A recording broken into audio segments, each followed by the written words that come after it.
Hello Internet, it's Drew. Welcome back to the dungeon. So after, the last couple of videos, which I know are a bit kind of math heavy, a lot of spreadsheets, a lot of number crunching about monster damage, I thought we could start looking at some ways to actually build encounters, encounter mechanics, encounter design, so that hopefully some of the mechanics that I've actually implemented in my games, you can use in yours. So I come at this from the perspective of being an ex-game designer, an actual professional game designer, only for a short time, let's be completely honest, but yeah, I was a paid game designer for a couple of years back there, and this is the little role-playing game, the main one that I worked on in my time as a game designer. It was released globally on Apple and on Google Play. It was featured multiple times. This is a screenshot of it sitting next to Final Fantasy VII in a great RPGs collection that Apple created. So yeah, it wasn't like the most successful game in the universe, but it was not a bad start, especially considering it's the first game that I properly designed. And I designed most of the mechanics. I wrote the storyline, I wrote the dialogue, I designed, I think, all or most of the levels, the abilities, basically most of it with the design was down to me. Not to say, like, obviously I worked with a team of incredibly talented people. It was only a small team. We put this game out, I think, from start to finish in about 5 months. But yeah, I was a game designer, and I found that the way that I had to think about designing video games bled over a lot into my encounter design when I was creating encounters for 4E. And there were a lot of things that I noticed, also mechanics that I stole from other video games, from MMOs, from various different sources, which I found very helpful. So that said, why should we implement encounter mechanics beyond just what the monsters have inbuilt? I find that D&D, looking back over, many editions now or whatever, the variety has attempted to be injected by the monster abilities alone. There isn't really a lot of mention, at least that I've seen, about how to structure the overall encounters in a bigger sense, have, terrain that changes, or encounters that have phases, or any of this kind of stuff. It's not really mentioned all that much. It's basically like, oh, well, this monster has a breath weapon, so it will affect the battlefield in this way. And if you put it together with this other monster that has this other ability, then that will have to also be negotiated. The emergent gameplay comes from combining different types of monsters, but there's not a lot of mention of structuring the actual encounters. So I found this was a bit of a hole and something that I filled myself. I'm of the opinion that if you're just kind of like putting your players in a square room with a bunch of goblins or an ankeg and then just telling them to kick the crap out of it, it's going to get old really fast. It's going to basically be like swap monster, swap terrain, new fight, swap monster, swap terrain, new fight. The fights themselves aren't going to be any different beyond what the monsters bring. So you need to change things up. You need to mix things up a little bit. This was something that was discovered very early on in MMOs. As I mentioned in other videos, I'm a big World of Warcraft player. And if you look at the early raid design in something like Molten Core, there's a lot of just tank and spank and, a little bit of like, oh, I've got to cleanse this curse, or got to do this other thing, or I've got to move out of fire or whatever. But it's not really, there's not really a lot of mechanics as such, compared to like, as the game evolved and people started pushing the limits of design a lot more. If you look at modern, like, Mythic raiding, not that I do it, I don't play retail, but it's much, much, much more complicated than that. There's a lot of mechanics, there's a lot of placement, there's a lot of, like, these players have to do this thing while this player does this other thing, there's sub-objectives and all this kind of stuff going on, because it's much more interesting. So I think you can take a little bit of that, diving straight into the whole, like, 4E is an MMO meme, side quest rant here. Like, why is it so bad to steal ideas and mechanics from massively successful, enormous games that millions and millions of people have played for decades and loved?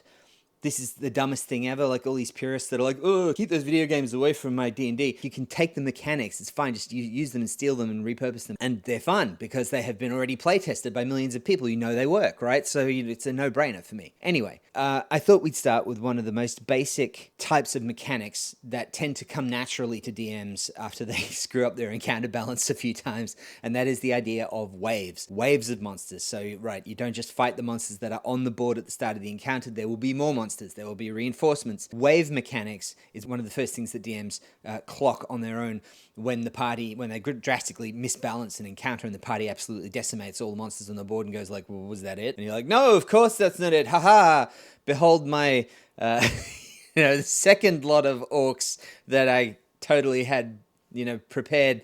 Yeah, that.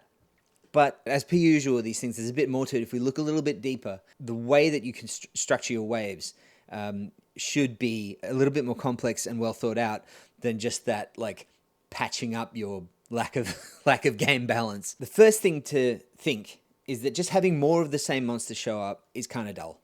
The players have already defeated that type of monster. Otherwise, they wouldn't be facing the second wave. They know what the monsters do. They know how to counteract it. They obviously know how to win.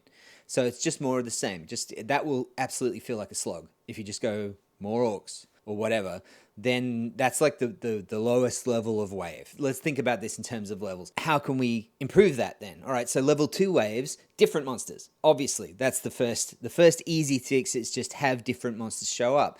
Variety is fun. They get a new set of challenges, new types of monsters, 3 or 4 different types of monsters is much more fun than just more of the same. This also has the advantage of letting the players fight a lot more monsters than they would be able to if you put them all on the board at once, right? If you put all these monsters, if you put like 4 waves of monsters all on the board at once, the players are probably going to get swamped and die, unless they're an epic party, in which case they'll laugh at them and destroy them. But this lets you kind of like pace the encounter a bit more and lets you limit the amount of incoming damage to the party, to let them manage it with healing. They don't get a rest between waves. That's important. You have to balance it. So balancing it's a bit more tricky than balancing a single encounter. I'd probably suggest that you start with just 1 wave of reinforcements and then, go to 2 and whatever, and just push it gradually until you feel out the balance of your party and how much damage and stuff they can take. But yeah, that's the level 2, have different types of monsters. Level 3, tie the monsters together in some way. Have a coherent reason why the monsters would be using this tactic, why they would be working together. Tie it into the setting, tie it into the storyline, tie it into something that's relevant to the game. So fighting a battle against orcs and goblins, that the goblins get sent in first as a wave of cannon fodder. They fight first a bunch of small, mobile enemies that don't take a lot of damage individually. So the tactic is obviously going to favor like AoE spells, going to favor like bursts, blasts, that kind of stuff is very powerful when you're fighting lots of small enemies. And then maybe, the second wave is orcs, because they have a hobgoblin commander who's deliberately sending the troops in this order. It's a tactical thing. So they fight the goblins first. Then the orcs show up. The orcs are bigger, stronger. There's fewer of them. So like AoE and stuff is probably a bit less effective. They're going to have to maybe think about some crowd control, some stunning, some slowing, some immobilizing, that kind of stuff. And then in the middle of them dealing with the orcs, the hobgoblin commander sends some ogres in, a couple of ogres, just to spice things up, right? So things start to feel a bit more coherent, and they start to work within the limits and within the verisimilitude of the, there's that word again, the verisimilitude of the encounter is facilitated by this wave mechanic rather than just, random monsters showing up. Level 4 is that the waves affect each other mechanically. Now, this is the most fun part because you can start to have spanning mechanics that go across all of the waves. So, for example, let's say your PCs are fighting a bunch of small imps to start with. The imps are the first wave, but the imps leave a vulnerability to fire on the PCs that last till end of encounter, right? And the encounter is not over. When the second wave comes in, the encounter is continuing. So the vulnerability still applies unless they get rid of it somehow. But then you have enemies that show up in the second wave that do fire damage. So you've tied the 2 waves together, and there's like a million ways. I'm sure, this is a very basic example, but you could have zombies that inflict the plague, and then something else that takes advantage of that plague, or targets affected by the plague take extra necrotic damage, and then have something show up in the second or third wave that does necrotic damage, or that makes the plague spread, or whatever. Like there's a million different ways that I'm sure you can think of, to make this fun, to have these waves mechanically affect each other. You could have, a necromancer show up in the last wave that resurrects all the skeletons from the first wave. Now they've got to deal with that again.